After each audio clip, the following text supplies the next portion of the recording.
வணக்கம். ஐயா சு. வெங்கடேசன் அவர்கள் எழுதிய வீரயுக நாயகன் வேல்பாரி பகுதி 68. அகதமலையின் முகடுகளில் குதிரைகள் பாய்ந்து போய்க் கொண்டிருந்தன. பாரி, காலம்பன், கபிலர் ஆகிய மூவரை தொடர்ந்து வீரன் ஒருவன் கூடுதலாக ஒரு குதிரையை கையிற் பிடித்தபடி பின்தொடர்ந்தான். அக்குதிரையில் உணவுப் பொருள்களின் சிறு மூடைகள் ஏற்றப்பட்டிருந்தன. இவர்கள் எவ்வியூரிலிருந்து புறப்பட்டு 3 நாள்களாகிவிட்டன. கபிலர் இளைஞராய் இருந்த பொழுது குதிரை ஏற்ற பயிற்சி பெற்றிருக்கிறார். ஆனால் அதன்பின் நீண்ட காலம் குதிரை ஏற்றத்தில் ஈடுபடவில்லை. எவ்வியூர் வந்தபின் அவ்வப்பொழுது குதிரையில் ஏற்றி 1-2 மலைத்தொடருக்கு உதிரன் அழைத்துச் செல்வான். அப்பழக்கம் இருந்ததால்தான் இப்பயணத்தில் அவரால் பங்கெடுக்க முடிந்தது. இதுவரை 3 மலைகளையும் 2 ஆறுகளையும் கடந்துவிட்டார்கள். ஆனால் பயணம் இன்னும் நெடுந்தொலைவு. வடக்கும் தெற்குமாக நீள்கோடென கிடப்பதுதான் பச்சை மலைத்தொடர். இக்கோடு சில இடங்களில் 4 மடிப்புகளாகவும் சில இடங்களில் 7-8 மடிப்புகளாகவும் இருக்கிறது. ஆனாலும் பெருமடிப்புகளாக உள்ள 3 மடிப்புகளைத்தான் காரமலை, நடுமலை, ஆதிமலை என அழைக்கின்றனர்.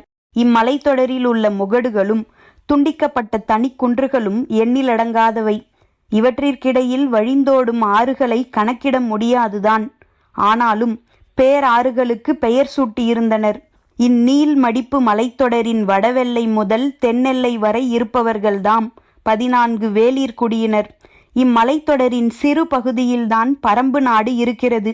ஏறக்குறைய அதன் நடுவில் எவ்வியூர் உள்ளது. எவ்வியூரிலிருந்து குதிரையில் புறப்பட்டால் பரம்பின் வடக்கு எல்லையை சென்றடைய 8 நாள்களாகின்றன. 5 நாள் பயணத் தொலைவில் காழக மலையுள்ளது. அதன் அடிவாரத்தில் இருப்பதுதான் உப்பரை. அதனை நோக்கிய பயணத்தின் 3ஆம் நாள் அகதமலையில் பயணித்து கொண்டிருந்தனர். கபிலர் இதுவரை பரம்பின் காடுகளை நடந்துதான் கடந்துள்ளார்.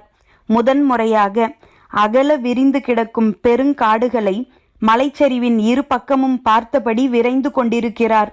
பரம்பின் அரண் போன்ற அமைப்பு என்னவென்பதை காணும் காட்சிகள் உணர்த்தி கொண்டிருந்தன. இயற்கையின் பெரு விரிப்பிலிருந்து பார்வையை விலக்க முடியாமல் கவனமாய் கடிவாளத்தை இழுத்து செல்ல வேண்டியிருந்தது. காடுகளின் மீதான வியப்பேதும் காலம்பனின் கண்களில் இல்லை. வனத்தின் ஆதி பிளவுகளினூடே முளைத்து வந்தவன் அவன். பாசி படர்ந்து குளுமை ஏறிய ஈரப்பாறையையும் வெக்கையை உமிழ்ந்து தள்ளும் கரும்பாறையையும் 2 தோள்களெனக் கொண்டவன்.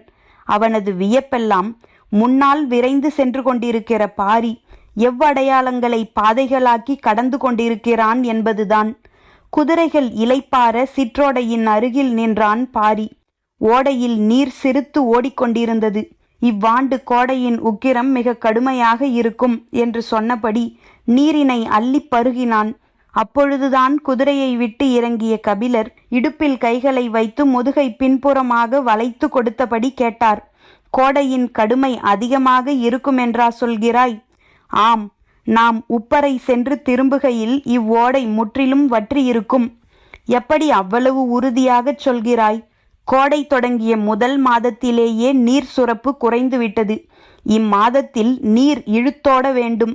ஆனால் இதன் போக்கை பாருங்கள். உள்ளே நகரும் மீனின் வேகம் கூட நீருக்கு இல்லை. பாறை இடுக்குகள் இன்னும் 10 நாள்களுக்குள் இவ்வோடையை குடித்துவிடக்கூடும். பாரியின் ஒவ்வொரு சொல்லும் ஒவ்வொரு கணிப்பினை சொல்லிக் கொண்டிருந்தது. சிற்றோடைகள் வற்றி முடித்த வேகத்தில் ஆறுகள் காயத் தொடங்கும் என்று சொல்லியபடி ஓடையை கடந்து மீண்டும் குதிரையில் ஏறினான். இவ்வோடைதான் அகதமலையின் எல்லை. இதனை கடந்தால் தொடங்குவது வெப்புமலை. சற்றே செங்குத்தாய் மேலேற வேண்டும் என்று சொல்லியபடி சிறிது தொலைவு மேலேறியவுடன் கை நீட்டி காண்பித்தான். இறங்கு மலையில் மிக தொலைவில் பாறையின் மீது வெள்ளை விழுதென சிறுத்த நீர் செங்குத்தாய் இறங்குவது தெரிந்தது. அதோ தெரிகிறதல்லவா, அந்த அருவியில் பெருவெள்ளம் கொட்டும். ஆனால் அதனை தொடர்ந்து ஓடும் ஆற்றை கண்ணால் பார்க்க முடியாது. இவ்வடர்காட்டில் மரங்களுக்கூடே அது முழுமுற்றாக மறைந்துவிடும். எனவே இதற்கு மறையாறு என்று பெயர். குதிரையை நிறுத்தி காலம்பனும் கபிலரும் அவ்வடர்காட்டினை பார்த்தனர். பாரி சொன்னான், இக்காட்டில்தான் வேறெங்கும் இல்லாத ஓர் உயிரினம் உள்ளது. நெடுங்காது முயல்தான் நீங்கள் பார்த்திருப்பீர்கள். ஆனால் இங்கு மட்டும்தான் எலிகளின் காதினை போன்ற குறுங்காது முயல் உள்ளது. அதன் குருதியில்தான் பரம்பின் வீரர்கள் பிடித்து நிற்கும் வில்லின் நாண்கள் ஊற வைக்கப்படுகின்றன. அருவியை பார்த்து கொண்டிருந்த காலம்பனும் கபிலரும் வியப்பு நீங்காமல் பாரியின் பக்கம் திரும்பினர். பாரி சொன்னான், சமவெளி மனிதர்கள் பயன்படுத்தும் வில்லின் ஆற்றலை விட மலைமக்கள் பயன்படுத்தும் வில்லின் ஆற்றல் மிக வலிமையானது. மலைமக்களில் மற்றவர்கள் பயன்படுத்தும் வில்லில் இருந்து அம்பு போய் சேரும் தொலைவை விட 3 மடங்கு தொலைவிற்கு பரம்பின் வீரன் பயன்படுத்தும் அம்பு போய் சேரும். அதற்கு முக்கியமான காரணத்தில் ஒன்று வில்லில் பூட்டப்படும் நாணின் இழுவைத்திறன். நாங்கள் பயன்படுத்தும் நரம்பினை குறுங்காது முயலின் குருதியில் ஊற வைத்து விடுவோம். இழுத்து தள்ளும் அதனது விசை அளவிட முடியாததாக இருக்கிறது. வியப்பு நீங்காமல் பார்த்து கொண்டிருந்த இருவரும் இப்பொழுது குதிரையை நகர்த்தியே ஆக வேண்டியிருந்தது. ஏனென்றால் பாரி பேசியபடி முன்னால் போய்க் கொண்டிருந்தான். வெப்புமலையின் வடபுற இறக்கத்தில்தான் சூலூர் இருக்கிறது. இன்று இரவு தங்கள் அங்குதான். 3 நாள் பயணத்தின் வழியில் ஊர்கள் இல்லை. மிக தள்ளி 1-2 குன்றுகளை தாண்டித்தான் ஊர்கள் இருந்தன. அங்கு போய் திரும்பினால் மிக காலந்தாழும் என்பதால் வழியில் உள்ள குகைத்தலங்களிலேயே தங்கினர். இன்றுதான் ஊரினில் தங்கப் போகின்றனர். பாரி வருகை ஊர் மக்களை மகிழ்ச்சி கூத்தாடச் செய்யும். வந்த மறுநாள் காலையிலேயே புறப்படுவது இயலாத செயல். ஆனால் புறப்பட்டே ஆக வேண்டிய நிலையை எடுத்துச் சொல்லி புரிய வைப்போம் என்றுதான் பாரி அதனை நோக்கி போய்க் கொண்டிருந்தான். குதிரைகள் ஏற்றத்தில் மிகவும் மெதுவாக ஏறின. காலம்பனின் குதிரை ஒரு நாளில் 2 முறை மாற்றப்பட்டது. பயண வழியில் நீண்டு கிடக்கும் படற்பாறை இருந்தது. குதிரையை விட்டு இறங்கினான் பாரி. அருகில் வந்ததும் மற்றவர்களும் இறங்கினர். சமதள பாறையாகத்தானே இருக்கிறது, இதற்கு ஏன் குதிரையை விட்டு இறங்கினான் பாரி என்ற எண்ணம் மற்ற இருவருக்கும் ஏற்பட்டது. இறங்கி நடந்தபடி பாரி சொன்னான், சூலூர்தான் முடியனின் ஊர். அங்குதான் அவன் குடும்பம் இருக்கிறது. முடியன் என்பது பெயரன்று, தேக்கனைப் போல அது ஒரு பட்டம். சமவெளி அரசுகளில் படைத்தளபதி என்ற பட்டம் இருப்பது போல பரம்பிலுள்ள பட்டம் இது. ஆனால் இந்த செய்தி காலம்பனுக்கு தெரியுமா என்று கபிலரின் எண்ணங்கள் ஓடிக்கொண்டிருந்தன. பாரி சொன்னான், நாம் கடந்து வந்த ஓடை எழுவனாற்றில் போய் சேருகிறது. அந்த ஆற்றுக்கு நீர்பிடிப்பு ஓடைகள் மிக குறைவு. எனவே வேகமாக வற்றிவிடும். பச்சை மலையின் உள்ளிடுக்கின் வழியாகவே நீண்ட தொலைவு பயணிக்கும் இவ்வாறு குறும்பியூர் கணவாயின் வழியாக கீழ் திசையில் திரும்பி சமதளத்தை நோக்கி பாய்கிறது. கரடு முரடற்ற பாதையாக இதன் வழித்தடம் அமைந்திருக்கிறது. குதிரைகள் பாறையை மிதித்து நடக்கும் ஓசையும் பாரி பேசும் ஓசையும் மட்டும்தான் கேட்டன. இருவரும் மிக அமைதியாக பாரி பேசுவதை கேட்டுக்கொண்டிருந்தனர். இயற்கையின் மாபெரும் அரணால் சூழப்பட்ட பரம்பினை தாக்க எதிரிகளுக்கு உள்ள ஒரே வாய்ப்பு எழுவனாறுதான் என்றான் பாரி. காலம்பனும் கபிலரும் அதிர்ந்தனர். கோடை காலத்தில் இவ்வாற்றின் வழித்தடத்தை பயண வழியாக பயன்படுத்த முடியும். அதற்கேற்ற தன்மையுடன் தான் இதன் அமைப்பிருக்கிறது. குறும்பியூர் கணவாயில் இவ்வாற்றின் வழித்தடம் பற்றி உள்ளே நுழைபவன் எவ்வியூரின் அருகிலுள்ள குன்று வரை வந்து சேரலாம். ஆனால் அதில் 3 சிக்கல்கள் உண்டு. 1, பரம்புக்குள் இப்படி ஒரு வழித்தடம் இருக்கிறது என்பது வெளியாட்களுக்கு தெரிய வாய்ப்பேதும் இல்லை. 2, குறும்பியூர் கணவாயிலிருந்து இந்த வெப்புமலை வரை வந்து சேர்வதற்குள் இவ்வாற்றில் பல ஆறுகளும் ஓடைகளும் இணைகின்றன. அவற்றின் அகலமும் எழுவனாற்றின் அகலமும் ஒன்று போல்தான் இருக்கின்றன. எனவே மூல ஆறு எது என்பதை எளிதில் கண்டறிய முடியாது. இணையும் ஆறுகளின் வழியே திரும்பினால் இயற்கையின் பெரும் பொறிக்குள் போய் சிக்கி மீள முடியாமல் அழிவார்கள். மிகச் சரியான வழியை துல்லியமாக கண்டறிந்து பல நாள் பயணப்பட்டு இந்த வெப்புமலை அடைந்து விட்டார்கள் என்று வைத்து கொண்டால் அதன் பிறகு இதனை கடந்து ஒருவன் கூட எவ்வியூரை நோக்கி தென் திசையில் சென்றுவிட முடியாது என்றான் பாரி. குதிரைகள் படற்பாறையை நடந்து கடந்து விட்டன. மேலேறி பயணத்தை தொடர்வோம், பொழுதாகிக் கொண்டிருக்கிறது என்று சொல்லி குதிரையின் மேல் ஏறினான். காரணம் தெரியாமல் குதிரையின் மீது ஏற மற்ற இருவருக்கும் மனமே இல்லை. முதன் முறையாக காலம்பன் பாரியின் சொல்லை மறுத்து நின்றான். குதிரையில் ஏறியபடி பின்னால் திரும்பி பார்த்த பாரி கடிவாளத்தை இடது பக்கமாக இழுத்தபடி அவர்களை நோக்கி திருப்பினான். குதிரை கனைத்தபடி திரும்பியது. ஏனென்றால் இங்குதான் சூலூர் இருக்கிறது. இவ்வுலகின் தலைசிறந்த வீரர்கள் இவ்வூரில்தான் பிறக்கிறார்கள். சொல்லும் பொழுதே உரத்தது பாரியின் குரல். பரம்பின் மாவீரனே, இம்மலையை காக்கும் பெரும் பொறுப்பினை ஏற்று முடியனாகிறான். இதுவரை முடியன் பட்டத்தை ஏற்றவர்கள் அனைவரும் சூலூர்காரர்களே. பரம்பிலுள்ள மற்ற வீரர்கள் குறுங்காது முயலின் குருதியில் ஊற வைத்த நானேற்றி எய்யும் அம்பின் தொலைவை வெறும் நரம்பில் நானேற்றி சூலூர்காரர்கள் எய்து முடிப்பர். காலம்பனும் கபிலரும் வியந்து நிற்க பாரி கேட்டான், இன்றைய நிலையில் பரம்பில் வில்வித்தையில் மாவீரன் யார் தெரியுமா? சற்றும் எதிர்பாராத கேள்வியாக இருந்தது. என்ன சொல்வதென்று தெரியாமல் ஒருவரை ஒருவர் பார்த்தனர். நீலனின் திறன் பற்றி தேக்கன் நிறைய சொல்லியுள்ளார். உதிரனின் ஆற்றலை பற்றிய பேச்சு வந்த பொழுது வாரிக்கையன் சொன்ன செய்திகள் மிகுந்த வியப்பினை ஏற்படுத்தின. ஆனாலும் முடியனை பற்றி இதுவரை யாரும் எதுவும் பேசியதில்லை. இப்பொழுது பாரி சொல்லும் குறிப்பிலிருந்து பார்த்தால் அவனாகத்தான் இருக்கும் என்று தோன்றியது. அவர்களிடம் விடையை எதிர்பார்க்காமல் பாரி சொன்னான், அம்மா வீரனின் பெயர் இரவாதன், முடியனின் ஒரே மகன். இன்றிரவு நமக்கான விருந்தினை ஏற்பாடு செய்து காத்திருக்கிறான். காலந்தாழ்த்தாமல் குதிரை ஏறுங்கள். செம்மாஞ்சேரலிடமிருந்து விடை பெற்று வஞ்சித்துறைக்கு வந்தான் இப்பாலஸ். சோழனின் படையெடுப்பு பற்றி இருவருக்கும் தெரிய வேண்டிய செய்தி இருந்தது. அதனை அறியத்தான் இப்பாலஸ் புறப்படுகிறான். சூழலை சாதகமாக்கிக் கொள்ள வேண்டும் என்பதில் இருவரும் மிகுந்த துடிப்போடு இருந்தனர்.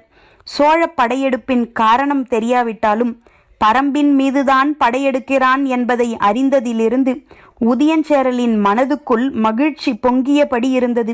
பரம்பின் மீது யார் படையெடுத்தாலும் அதன் இறுதி வெற்றியை அடையப் போகும் வாய்ப்பு தனக்குத்தான் என்பதில் அவன் மிக உறுதியாக இருக்கிறான். இப்பாலஸின் நாவாய் வஞ்சியிலிருந்து புறப்பட்டது. தன்னோடு எபிரசையும் கால்பாவையும் அழைத்து கொண்டான். திரேஷியனும் பிலிப்பும் வஞ்சியிலேயே இருந்தனர். புகாரின் பெருஞ்செல்வந்தர்களும் வணிகர்களும் கால்பாவின் நட்புக்காக பல்லாண்டுகளாக ஏங்கி கிடப்பவர்கள்.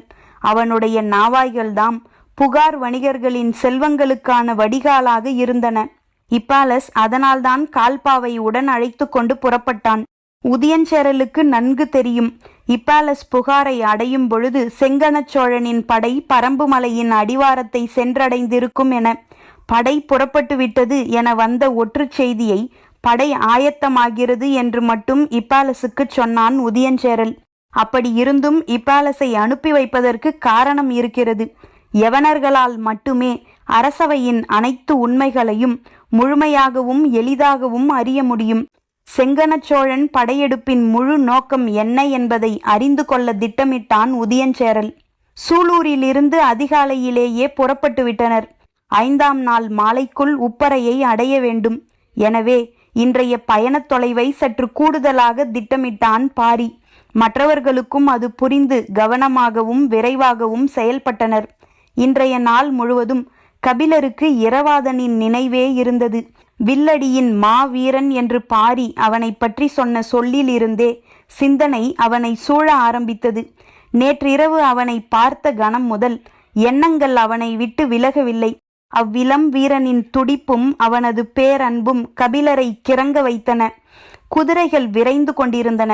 மலையின் பக்கவாட்டு சரிவிலிருந்து மறு குன்றுக்கு திரும்பும் இடத்தில் குதிரையை இழுத்து நிறுத்தினான் பாரி. மற்ற இருவரும் அவன் சொல்லப்போவதை கேட்க ஆயத்தமாயினர். நாம் இவ்விடம் வளையாமல் நேராக பயணித்தால் வடதிசை நோக்கி செல்வோம். இத்திசையில் குன்றுகள் தவறாமல் ஊர்கள் உண்டு. ஒவ்வொரு ஊரின் தன்மையும் ஒவ்வொரு வகையானது. ஒரு நாளைக்கு 5 முதல் 6 ஊர்களை நம்மால் பார்க்க முடியும். தொடர்ந்து பயணித்தால் 3 நாள் பயணத் தொலைவில் இருப்பதுதான் தந்த முத்தம். அவ்வூரைச் சேர்ந்தவர்கள்தாம் முதலில் யானைகளுடனான மொழியை உருவாக்கியவர்கள். இன்றளவும் யானைகளை பற்றி அவர்களுக்கு இருக்கும் அறிவுத்திறன் வேறு யாருக்கும் இல்லை என்று மிகச் சுருக்கமாக சொல்லிவிட்டு குதிரையை கிளப்பினான். பாரியின் குதிரை மலையின் பக்கவாட்டு சரிவில் இடப்புறமாக திரும்பியது. எதையோ கேட்க வாயெடுத்த காலம்பன் கேட்காமல் நிறுத்தி கொண்டான். சரிவு பாதையின் தன்மை மிக ஆபத்தானதாக இருப்பதை உணர்ந்ததால் பேச்சை நிறுத்தி கவனமாக கடந்தான்.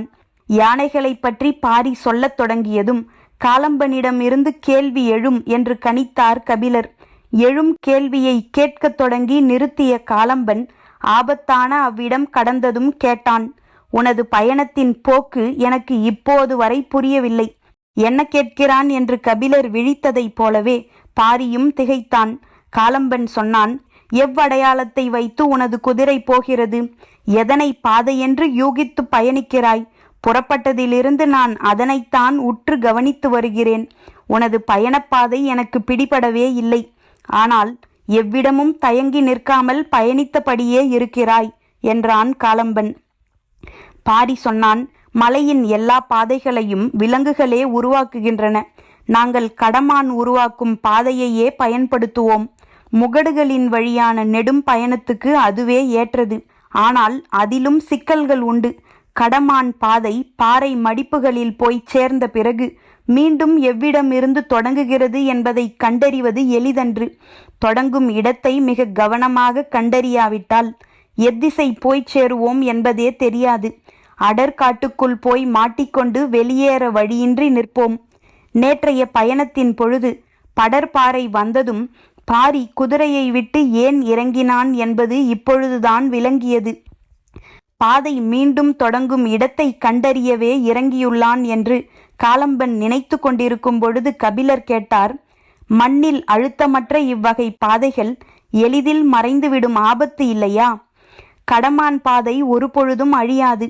அதன் காலடி தடத்தையும் அதன் பற்கள் புற்களை கடிக்கும் வித்தையும் தெரிந்த ஒருவர் அதன் வழித்தடத்தை கண்டறிவது கடினமன்று. கொம்புகள் சிக்கிக்கொள்ளாமல் இருக்க முட்களையும் புதர்களையும் விட்டு விலகியே பாதையை அது உருவாக்கி வைத்திருக்கும். ஒரு வகையில் குதிரை பயணத்துக்கு இவ்வகை பாதையே ஏற்றது என்று சொன்ன பாரி குதிரையின் கடிவாளத்தை சற்றே கவனப்படுத்தியபடி சொன்னான். இதில் முக்கியமானது கடமான் பாதையிலிருந்து விலகி மீண்டும் அதன் மற்றொரு பாதையில் போய் சேருவதுதான். அவ்விடைப்பட்ட தொலைவில் பாதை குறிப்புகளை நாம் உருவாக்கியுள்ளோம். இவ்வளவு கடினமான அமைப்பு கொண்ட பாதையை எப்படி எல்லோராலும் நினைவில் கொள்ள முடியும் என கேட்டார் கபிலர். பரம்பின் அனைத்து திசைகளிலிருந்தும் இவ்வகை பாதைகள் எவ்வியூரை நோக்கி அமைந்திருக்கின்றன. அப்பாதையில் தொடர்ந்து காவல் வீரர்கள் குதிரைகளில் பயணித்தபடிதான் இருக்கின்றனர். அது மட்டுமன்றி அத்திசையில் உள்ள ஊர் மக்களுக்கும் இவ்வகை பாதையை பற்றிய தெளிவு உண்டு. ஆனால் எவ்வியூரில் இருந்து செல்லும் அனைத்து பாதைகளையும் கண்டறிந்து அனைத்து திசைகளின் எல்லை வரை பயணிக்கக்கூடியவர்கள் மிகச்சிலரே. வாரிக்கையன், தேக்கன், கூழையன், முடியன் உள்ளிட்ட 7 பேரால் மட்டுமே அது முடியும் என்றான் பாரி. இப்பேலஸ் புறப்பட்டு போன அன்றைய நாளே குடநாட்டு வேந்தனுக்கு ஓலை அனுப்பினான் உதியஞ்சேரல். ஓலை கண்டதும் குடநாட்டின் அமைச்சன் கோளூர் சாத்தனும் தளபதி எகல்மாடனும் வஞ்சியை நோக்கி புறப்பட்டனர். செப்பனிடப்பட்ட பாதை அமைப்பு இருந்ததால் விரைந்து வந்தனர். அவர்கள் வந்த செய்தி உதியஞ்சேரலுக்கு தெரிவிக்கப்பட்டது. தன் தளபதி துடும்பனுடனும் அமைச்சன் நாகரையனுடனும் அவைக்குள் நுழைந்தான். உள்ளே குடநாட்டின் அமைச்சன் கோளூர் சாத்தனும் தளபதி எகல்மாடனும் காத்திருந்தனர்.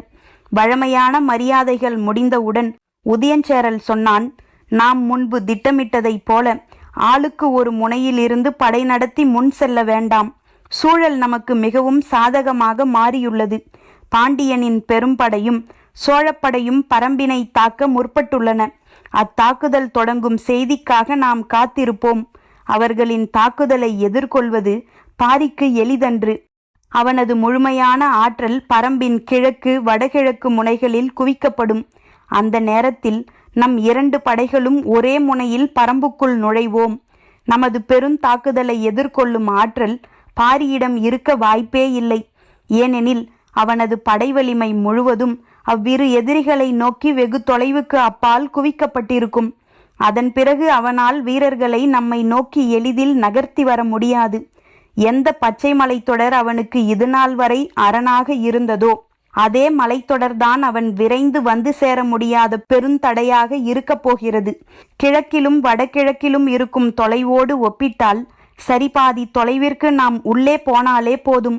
நடுமலையில் நிலை கொண்டு விடுவோம். அதன் பிறகு காடு நமக்கான அரணாக மாறும்.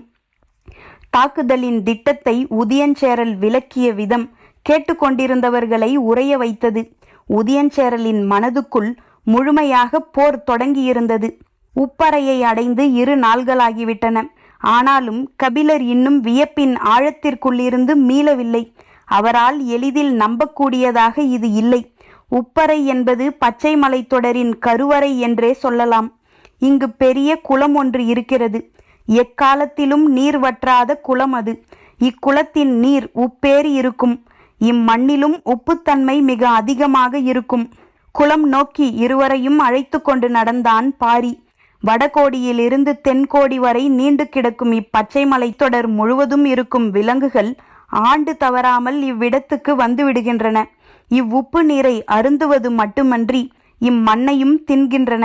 ஏன் என்பதற்கான காரணம் இன்று வரை புரியவில்லை.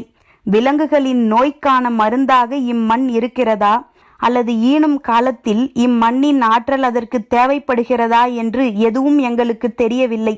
ஆனால் பச்சை மலை தொடரில் இருக்கும் எல்லா விலங்குகளும் இக்குளத்துக்கு வராமல் இருக்காது. இக்குளம் பற்றிய அறிவு அவற்றின் குருதிக்குள்ளே இருக்கும் போல. தலைமுறை தலைமுறையாக அவை இவ்விடம் வந்து இத்தண்ணீரை குடித்து இம்மண்ணை தின்றுவிட்டு செல்கின்றன. குருதிக்குள் உறைந்திருக்கும் நினைவிலிருந்து மேலெழுந்து கொண்டிருந்தது பாரியின் சொல். அவன் மேலும் சொன்னான், ஒரு வகையில் விலங்குகளின் தாய் நிலம் இதுதான். இவ்விடத்துக்கு வந்து செல்வதற்கான பாதை எல்லா விலங்குகளுக்கும் தெரிந்திருக்கிறது. இவ்விடம் இருக்கும் ஊரின் பெயர் அரல். இவ்வூர்க்காரர்கள் விலங்குகளை வேட்டையாடக்கூடாது என்பது காலகாலத்து பழக்கம். பரம்பில் உழவு செய்து வாழ்வது இவர்கள் மட்டும்தான். இவர்கள்தாம் ஆதியிலே உழவை கண்டறிந்ததாக சொல்லுவார்கள் என்றான். உழவும் வேளிர்குலம் கண்டறிந்ததுதானா எனக் கேட்டார் கபிலர். இதற்கான விடையை நீங்கள்தாம் சொல்ல வேண்டும். ஆனால் ஒன்று எனக்கு தெரியும். விலங்குகளின் தாய் நிலமான இந்த உப்பரை பரம்புக்குள் இருப்பதால்தான் 14 வேளிர் குலத்திலும் பரம்பின் வேளிர்கள் முக்கியத்துவம் கொண்டவர்களாக மாறினர். அதனால்தான் வேளிர் குலச் செல்வங்கள் அனைத்தும் பரம்பிலே கொண்டு வந்து பாதுகாக்கப்படுகின்றனவா? பரம்பு அனைத்தையும் பாதுகாக்கும். இக்காட்டின் செடி கொடிகளையும் உயிரினங்களையும் காக்கும் பொறுப்பைத்தான் மனிதர்களாகிய எமக்கு இயற்கை அளித்துள்ளது. சொல்லியபடி குளக்கரையில் மண்டியிட்டான் பாரி. என்ன செய்ய போகிறான் எனத் தெரியாத திகைப்பில் கபிலரும் காலம்பனும் அவனை பார்த்திருக்க, நீர் அருந்தும் விலங்கினைப் போல குனிந்து முகத்தினை நீருக்கு அருகில் கொண்டு சென்றான். இக்காட்டின் எல்லா உயிர்களைப் போல இவ்வுப்பு நீர் குடித்தே எம் வேளிர் குலமும் உயிர் வாழ்கிறது. இந்நீரையும் நிலத்தையும் விலங்கினங்களையும் செடி கொடிகளையும் காத்தல் என்பது எமது உயிரினும் மேலானது என்று அவன் கூறிய சொற்கள் நீருள் புதைந்திருக்கும் ஆதி உப்பின் மீது படிந்து கொண்டிருந்தன. பார்த்து கொண்டிருந்த கபிலரும் காலம்பனும் குளத்து நீரில் வாய் வைத்து குடித்து கொண்டிருக்கிறான் பாரி என நினைத்தனர். முகமெங்கும் நீர் வழிய நிமிர்ந்தான் பாரி. கண் திறவாமல் வான் நோக்கி நாடியை உயர்த்தினான். அவனது தொண்டை குழிக்குள் இருந்த உப்பு நீரின் வழியே பீரிட்டு வெளிவந்தது ஓசை. கன நேரத்தில் காட்டை உலுக்கிய ஓசை அது. ஓசை வெளிப்பட்ட கணத்தில் கபிலரும் காலம்பனும் அஞ்சி அகன்றனர். எந்த வகையான ஓசை இது என்பது இருவருக்கும் பிடிபடவில்லை. விட்டு விட்டு தெரித்து கொண்டிருந்தது ஓசை. பாரி வேறொன்றாக மாறிக்கொண்டிருப்பது போல் தெரிந்தது. திகைத்து போய் நின்ற பொழுது காலம்பன் கணித்தான். வேட்டையை தொடங்கும் கணத்தில் விலங்குகளின் உள்மூக்கிலிருந்து வெளிப்படும் உருமலோசை இது. பரம்பின் குரல் ஒலிக்கும்.